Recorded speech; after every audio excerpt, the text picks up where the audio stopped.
Good morning, student. Today I explain the methods of the estimating national income. According to the circular flow, we get there are the three methods for the estimation of national income. The one is the value-added method, the second one is the income method, and third one is the expenditure method. Before we explain these methods, first I tell you there are the three type of the production units. Because हम जो value added method में भी we take the value added by the all production units, income method में भी take the all generation of income by the all production units. ठीक है, तो अब पता होना चाहिए what are the production units. Production units जो भी हम, जैसे मैं प्रोडक्शन यूनिट्स में काम कर रही हूँ, आपका स्कूल प्रोडक्शन यूनिट्स है, तो हमने प्रोडक्शन यूनिट्स को जो क्लासीफाई किया है in the three sectors. The number one is the primary sector, the second one is the secondary sector, and the third one is the tertiary sector. They are the three production units in the economy: primary, secondary and tertiary. तो primary sector में हम उन सारी production units को include कर लेते हैं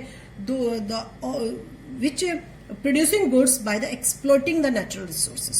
जो नेचुरल रिसोर्सेज को एक्सप्लॉइट करके पैसा कमा रहे हैं, जैसे डेयरी फार्म है, माइनिंग्स है, फॉरेस्ट्री है, फिशरमैन्स हैं, वो सब क्या कर रहे हैं, इनकम जनरेट कर रहे हैं, but after exploiting the natural resources. तो उन सबको हमने किस ग्रुप में कैटेगराइज कर दिया, प्राइमरी सेक्टर में.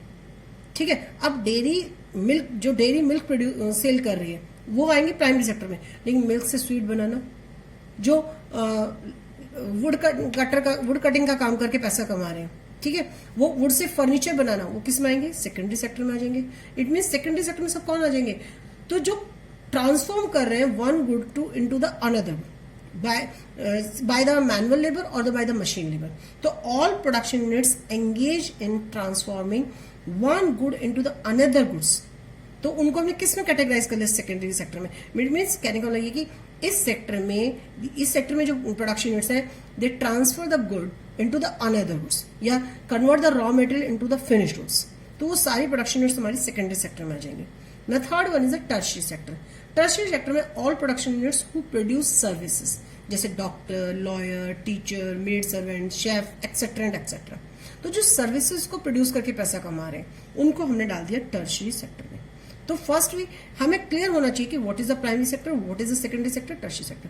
Exploitation by the using of the exploitation of the natural resources, जो इनकम जनरेट कर रहे हैं, they are categorized into the primary sector. इसमें वो है ऑल प्रोडक्शन यूनिट्स जो ट्रांसफर कर रहे हैं, transforming one good to into the another goods by the machines or by the manual labor. And in the tertiary sector, all production units produce only the services. Now explain the, अब start करते हैं सबसे पहले value added method. Paper में clear given होगा कि calculate the national income और या any related aspect of the national income with the value added method, कि वैल्यू एडेड मेथड से नेशनल इनकम निकालिए. ठीक है, अब वैल्यू एडेड मेथड से नेशनल इनकम निकालेंगे. तो सबसे पहले कि what is the meaning of the value added method. It is a major of a production unit to the domestic product. तो जो डोमेस्टिक प्रोडक्ट है वो हमारा मेन वैल्यू एडेड मेथड से कैलकुलेट होता है. अब स्टार्ट करते हैं. हमने सबसे पहले फाइंड आउट करना है GVA, gross value added at market price. तो for the calculation of the gross value added market price, we deduct the value of intermediate consumption from the value of output. For the calculation of the gross value added market price, we deduct the value of intermediate consumption from the value of output. Clear हो गया. Paper में value of output आपको directly given नहीं होगा. तो for the calculation of the value of output, it means the value of output, जो value of output is calculated by the two ways. Value of output को हम दो तरीके से कैलकुलेट कर सकते हैं. It can be estimated in the two ways. Number one, sales plus change in stock. Number one is sales plus change in stock. Change in stock भी paper में डायरेक्टली गिवन नहीं होगा. तो change in stock is calculated by closing stock minus में opening stock. Change in stock is calculated by the addition by the we deduct the value of the opening stock from the closing stock. तो closing stock minus में opening stock, change in stock की value हो जाएगी. The next one is the sales. अगर paper में sales भी direct given नहीं हुई, तो उन्होंने वो देंगे आपको प्राइस, P फॉर प्राइस है, एंड द यूनिट सोल्ड, कि हमने इस प्राइस के रेट पर इतनी यूनिट सेल की. हमने 10 यूनिट सेल की ₹5 के हिसाब से, तो 50 रुपीज की सेल हुई. तो sales is calculated by multiply the price into my unit sold. This is the first way for the estimation of the value of output. The second way, अब value of output को calculate करने का second way क्या है? The summation, the same multiply the price into and output. Clear हो गया? Quantity of output multiplied by price, we calculate the value of output. तो they are the two way, the first way and this is the second way. Clear? Now clear? तो they are the two way for the measuring of the value of output. अब इसका main formula क्या है? तो clear हो गया, GVA at MP हमने calculate किया by deduct the value of the intermediate goods from the value of output. अब इसका मेन फॉर्मूला करते हैं. अभी हमने कोई टॉपिक तो हमारा ये है कि वैल्यू एडेड मेथड से हम नेशनल इनकम पर कैसे जाएंगे. My question is value added method से हम नेशनल इनकम पे कैसे जाएंगे. तो we take the value first start we take the value added of all three sectors. Value added of primary sector, value added of secondary sector and the value added of the tertiary sector. By adding the value added of the all three sector, we get the GDP at MP. GDP at MP and the GV at MP both are the same thing. ठीक है, केवल लिखने में difference है कि जब value added method से answer निकालेंगे तो you mention the GV at MP, but it is equivalent to the GDP at MP. But paper में हार्डली आपको डायरेक्टली गिवन होगा, हार्डली. मे बी वो क्या करेंगे, value of output of primary sector दिया, value of intermediate goods of secondary sector दिया. तो primary sector की वैल्यू ऑफ आउटपुट में से value of output of primary sector और value of intermediate consumption of primary sector दिया. तो आप वैल्यू ऑफ आउटपुट में से value of intermediate consumption of primary sector को माइनस करेंगे, तब आप value added of primary sector निकालेंगे. सेम ऐसी सेकेंडरी सेक्टर का दोनों डिफरेंट गिवन होगा, value of output and value of intermediate consumption. Same tertiary sector का भी गिवन होगा. तो आपको तीनों का डिफरेंट वैल्यू एडेड कैलकुलेट करके तब ये आंसर निकालना है. अब मे बी से एक कंबाइंड गिवन हो, value of output of primary sector all sectors and value of intermediate goods of the intermediate consumption of the all sectors. तो सीधा सा वहां से माइनस किया, सिंपल अपना यही फॉर्मूला लगाया कि value of output of all sectors, value of intermediate consumption of all sectors, सीधा इसमें से इसको माइनस किया and we easily calculate this. It means GDP at MP. फिर हमें इस पे काम करने की रिक्वायरमेंट नहीं है. डन. अब हमारे पास GDP at MP आ चुका. ठीक है, अब हमारा टॉपिक तो ये था कि GDP at MP से नेशनल इनकम कैसे जाएंगे. GDP at MP से नेशनल इनकम अब आपके माइंड में क्लिक कर गया जो हमने फॉर्मुलाज उस दिन इतने सारे बनाए थे. तो national income means NNP at FC. GDP at MP तक हम आ चुके हैं. ठीक है, तो ग्रॉस में से नेट जाना है, माइनस में डेप्रिसिएशन, MP से FC जाना है, माइनस में नेट इनडायरेक्ट टैक्स. अब आपको ध्यान रखना है कि net indirect tax direct given है या सेपरेटली गिवन है. सेपरेटली मतलब इनडायरेक्ट टैक्स और सब्सिडीज. तो अगर इनडायरेक्ट टैक्स और सब्सिडीज गिवन है तो ब्रैकेट में रख के काम करना प्लीज, कभी सम रॉन्ग नहीं होगा. फिर सेम प्लस में net factoring income from abroad, क्योंकि डोमेस्टिक से नेशनल जाना है, डोमेस्टिक से हमें नेशनल जाना है, तो net factor income from abroad को हम प्लस करेंगे. तो इसमें भी ध्यान रखना है कि net factor income from abroad के पार्ट्स में गिवन है factor income from abroad and factor income to abroad. याद रखना नेट और फैक्टर.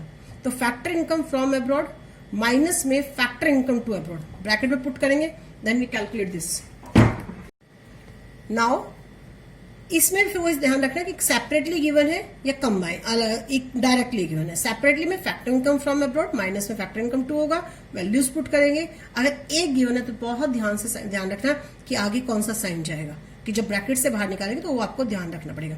बट इसमें एक चीज और फोकस करना कि अगर net factor income to abroad है, फ्रॉम की जगह अगर टू गिवन है तो पुट माइनस हियर. क्लियर हो गया. तो ये तो था वैल्यू एडेड मेथड से नेशनल इनकम हम कैसे जाते हैं. अब एक छोटे से एग्जांपल के साथ आपको समझा रही हूं, जो एग्जांपल मैं ऑलरेडी एक बार पहले भी एक्सप्लेन कर चुकी हूं. सपोज करो कि हमारे पास यहाँ पे फर्म से ये वैल्यू ऑफ आउटपुट हो गया, ये हमारा वैल्यू ऑफ इंटरमीडिएट गुड्स हो गया एंड ये हमारा वैल्यू एडेड हो गया. डन. फर्म ए एग्जांपल यहां पे फार्मर है. फर्म ए यहां पे एग्जांपल लेते हैं, हमारे पास फार्मर है. फार्मर ने 400 का व्हीट आउटपुट किया, 400 वैल्यू. सपोज करो there is no intermediate consumption value, there is no intermediate consumption. तो इट मीन्स फार्मर ने 400 का व्हीट सेल किया, तो उसके लिए वैल्यू एडेड 400 हो गई. तो जो फार्मर है मेरे पास ये प्राइमरी सेक्टर को बिलोंग करता है। क्लियर हो गया? नाउ सेकंड, फार्मर ने जो वीट सेल किया था वो फ्लोर मिल को किया था, मैदा बनाने की फैक्ट्री को।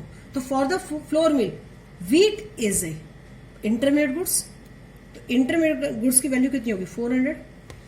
फार्मर ने वीट प्रोड्यूस किया, वीट सेल किया, फार्मर ने जो वैल्यू एडेड की वो from the farmer side the value added is 400।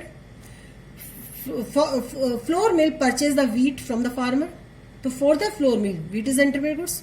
अब इसने कन्वर्ट किया वीट को मैदा में, और उसने maida is the output and the value of the maida is 600। The value of maida is the 600। Now अब उसने उसकी वैल्यू का कितना एडिशन कर दिया? 200।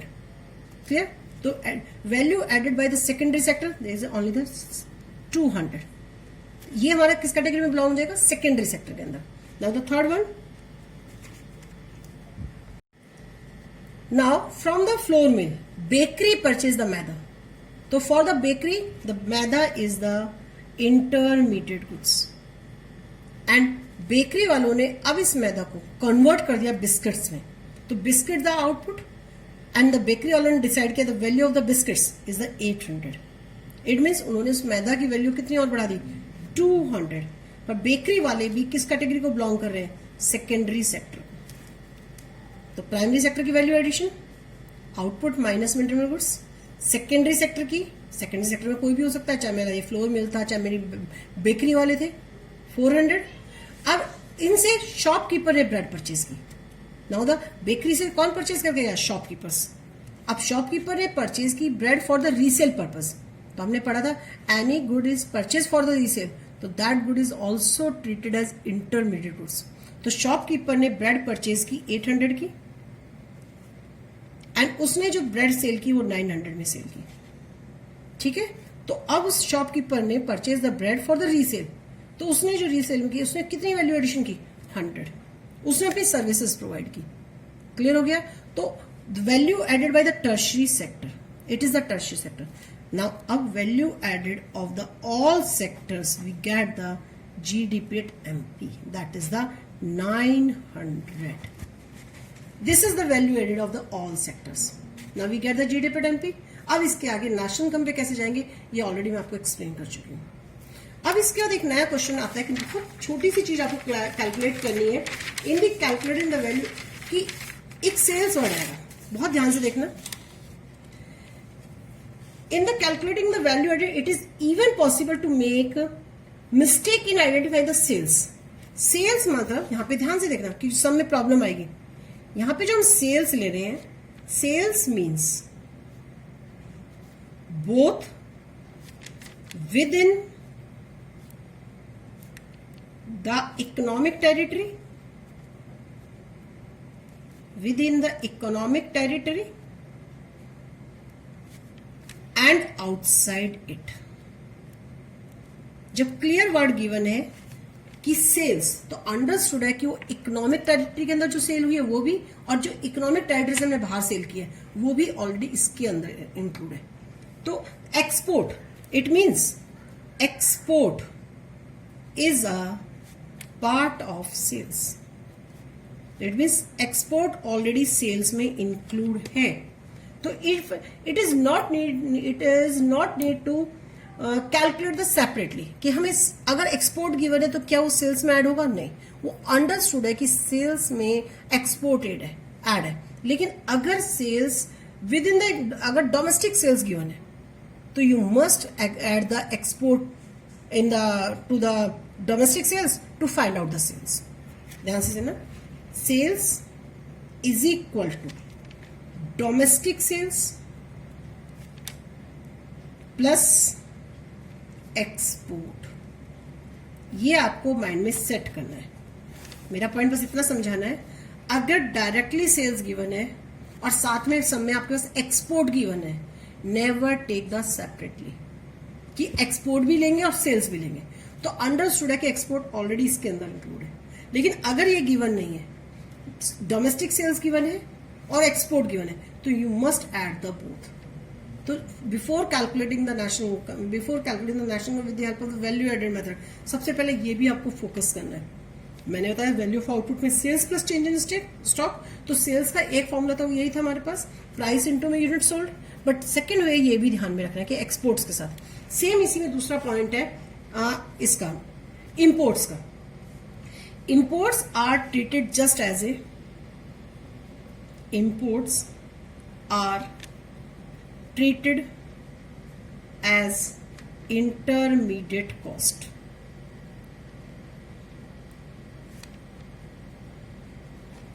क्लियर हो गया? इंपोर्ट्स को तो अगर इंटरमीडिएट कॉस्ट गिवन है, अगर इंटरमीडिएट कॉस्ट गिवन है तो ऑटोमेटिकली इंपोर्ट्स उसके अंदर ऐड है। फिर इसमें भी हमें इसे सेपरेटली कैलकुलेट करने की रिक्वायरमेंट नहीं है। ध्यान रखना, import just like it treated as a intermediate cost. अगर आपके पास इंपोर्ट सेपरेटली गिवन है तो प्लीज इसे ऐड नहीं करेंगे, इतना ध्यान रखना मेरे बच्चों, अदरवाइज नहीं तो आपकी गलत मिस्टेक हो जाएगी। ठीक है? और अगर डोमेस्टिक इंटरमीडिएट कॉस्ट इंक्लूड है, डोमेस्टिक इंटरमीडिएट कॉस्ट, ठीक है, तो फिर आपको इंपोर्ट्स ऐड करना पड़ेगा। या जैसे आता है purchase by firm B from the firm A, तो एक पर्टिकुलर दे दिया कि यहां से यहां तक एक है सिंपल आया परचेज बाय फर्म ए, तो अंडरस्टूड है उस फर्म ए ने जो परचेज किया, चाहे डोमेस्टिक मार्केट उसमें से किया है, चाहे उसने आपका इंपोर्ट्स में से किया है, देयर इज नो चेंजेस। लेकिन अगर वहां पे है कि सिंपल है कि purchase by firm A from firm x या डोमेस्टिक इंटरमीडिएट कॉस्ट है, तो आपको इंपोर्ट को साथ में ऐड करना पड़ेगा। ठीक है? ओके। अब वैल्यू एडेड मेथड से रिलेटेड एक नया क्वेश्चन आता है कि what is explain the concept of what is double counting. What is double counting and how it is avoided. इसको अवॉइड कैसे करेंगे, how it is avoided, explain. ये वैल्यू एडेड मेथड से रिलेटेड क्वेश्चन है। Answer, double counting means it refers to counting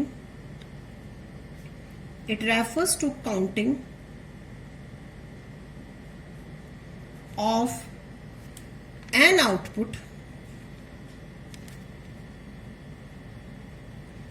an output more than once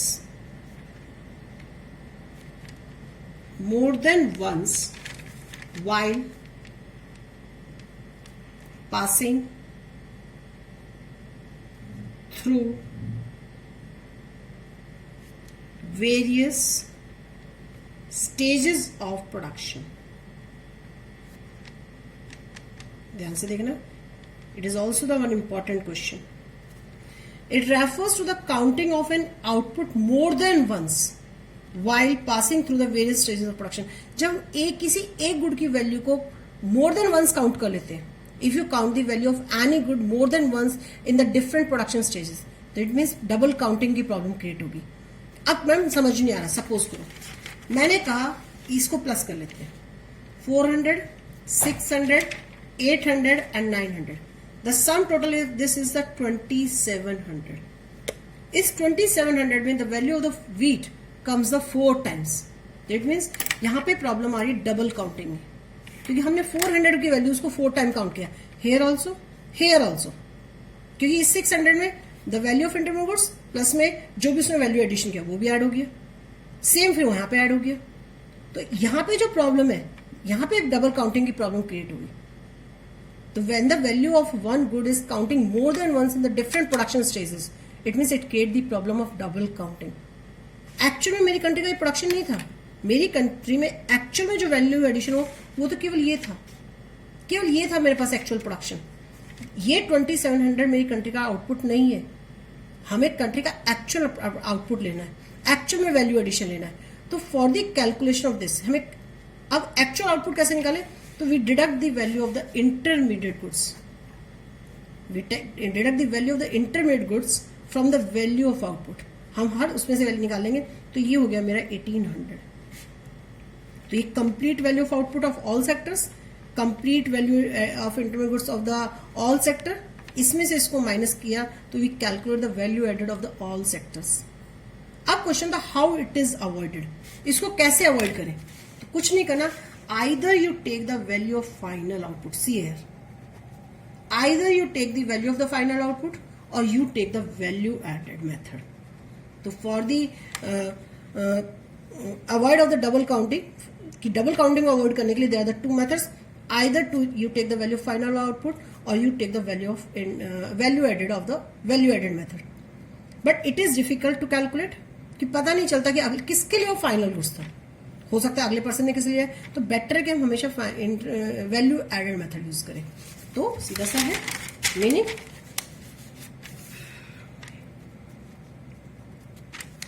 either you take the value of the final output or you take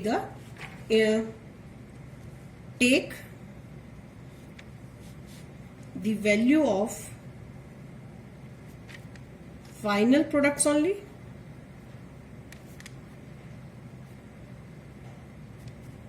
or you take the value added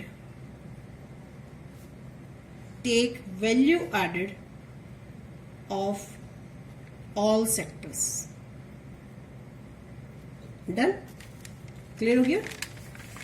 और take value added instead of total output. Clear हो गया?